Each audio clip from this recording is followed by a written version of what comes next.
Ooh, Zealot getting being dropped.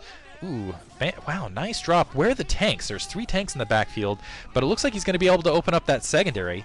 Okay, now the tank's backing up, and that shuttle taking a little bit of damage, able to get 1 SCV kill. So I take it back. Maybe if you're Stork, you can do this without any trouble. You can go up and do harassment, even though there should be troops back there to help defend. And where are Forgg's troops? The secondary's been almost unharassed. Maybe he was putting down a lot of factories. Otherwise, 'cause I expected him again to either go for that back base or have something established. Looks like that turret's going to be taken out around that back edge. But more tanks coming out now. Looks like that shuttle fairly battered, but still might be able to get another shot. Now sacrificial SCV. Knew which one was going to be targeted. That's pretty amazing. And now more attack troops coming out. Stork has managed to buy himself some time to get those 3 bases running. And Forgg not putting up any counter pressure, just absorbing a single shuttle and a single reaver that should have just not done anything, honestly. I think Forgg playing a little bit lackluster. And now he's got his own containment going on with those Dragoons in the front of the base. I guess the one factor is that Forgg didn't know that Stork had gone 3 bases rather than something else. And I just wonder where, I feel like Forgg would have been a little bit back on macro, and now Stork blocking off that back edge so he doesn't have to worry about vultures running back there. So Stork, I feel like he dodged a bullet. I don't know where Forgg's attack forces were. I felt like he should have, the Manor Pylon shouldn't have thrown him off that much economically. I think he should have had more attack forces with which to push. I mean, he did have that push that was somewhat broken, but anyway, no troops in the backfield in the meantime, and a Dragoon and a Reaver there. No siege tanks to defend. A lot of area to work with, and now 2 siege tanks coming in the background as well as the Vulture. They're taking, it looks like 1 tank going to get taken down immediately, but Stork just being fantastic with these harassments. Oh man, so many SCVs getting killed there, and wow, more SCVs getting killed as well as the Vultures, as well as all the defense forces. Beautiful shuttle Reaver Zealot micro here. Taking out that turret once again and seeing, Forgg was going for 6 factory push, and that's going to get spotted. So Stork will be able to counter this fairly easily. 2 tanks running up. Now that the tanks, maybe not. Now that the tanks are in proximity, it looks like, no, still 2 tanks down there. That shuttle's going to have to back off. Once you have those 2 tanks, you can get something done. Now it looks like Vulture's trying to work against those pylons. Pretty severely damaged. It looks like that Reaver should be able to meander up and take them out without any problem. Citadel of Adun and all those gateways going down again to smash that push. And Stork is going to have the economy to do so. So it looks like, wow, Stork with just that 1 Reaver harass, just beautiful, beautiful Reaver harass. Forgg, I feel like more Forgg not being in position to deal with it, I'm playing a somewhat sloppy. I think he should have, honestly, I feel like he could have been in position to defend that fairly easily. But now it looks like Forgg going to go with mostly Vultures, but all sorts of Dragoons, all sorts of gateways in the backfield for Stork to really push against this. Yeah, he shouldn't have any trouble having enough attack forces to kind of deal with this. He also has a lot of observers out in the field, from what I can see on the minimap, to get good viewing. And going up once again with another Dragoon, another Reaver before Forgg is able to establish. And this is just kind of going into the bonus. And this is just, I think, a little bit sloppy from Forgg.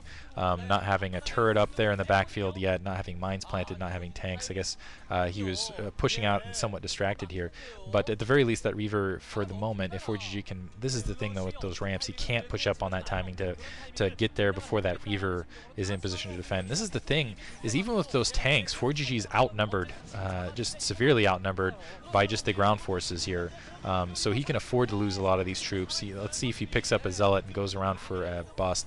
Stork can just continue to delay. Looks like he's lost all of 5-6 Dragoons there in the front door, but they're going to be replenished in not too long. Oh, and those mines in the worst possible position. Oh man, 5 tanks getting taken out.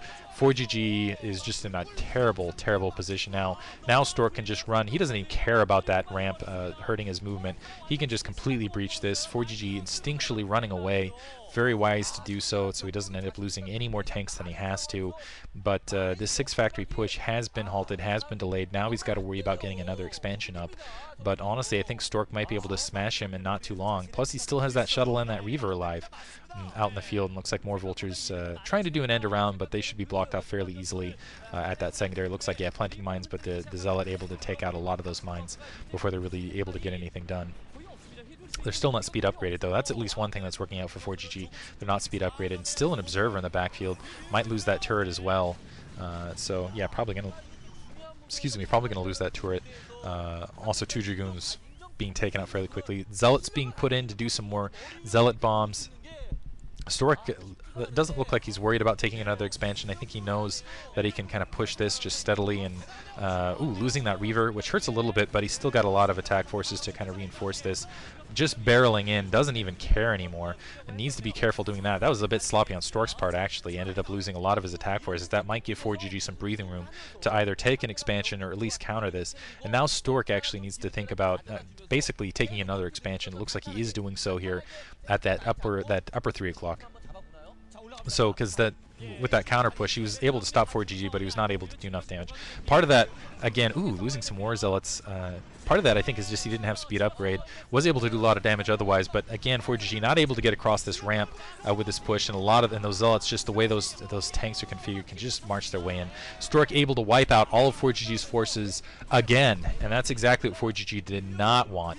Because you can go in, you can take territory or whatever, but you cannot get your entire attack force wiped out with that 6 factory push, especially with units to spare. Stork still running down with more attack forces, although it looks like there is a vulture force. I think that might just be mines actually in the middle of the map here.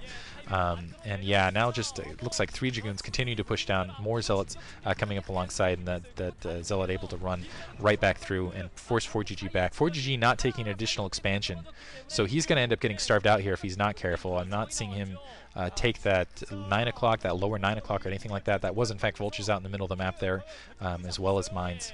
Not able to run up and do so. Observer pushing out in the field.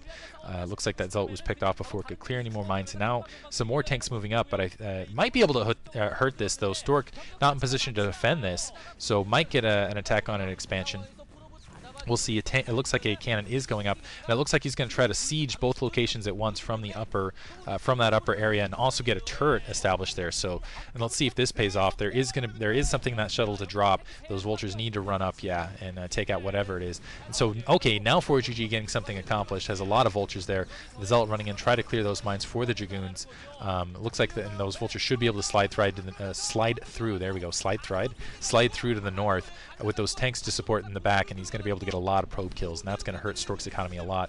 Doesn't look like he's going to be able to take out that Nexus though, and it looks like that attack force getting able to sneak through to the main though, so going to go into the bonus here, and this will make it a match. Not a lot of, unfortunately, that's almost mined out, and it looks like the Zealot's able to block off the reinforcements, and the probes are able to escape. Some Dragoons coming back up, but able to do a lot of harassment there, and some vultures up on the secondary now doing some more harassment as well. So nice job on Forgg, but he needs to establish some more bases, and I don't see him doing that on the minimap. He hasn't established any it's okay if you do some harassment here, but if you don't have any of your own economy to back it up, it doesn't make a difference, because essentially you just end up in just as bad a shape as your opponent economically, ultimately, even though you went and did the harass. Now Stork going up for a counterattack, almost losing a Dragoon, but doing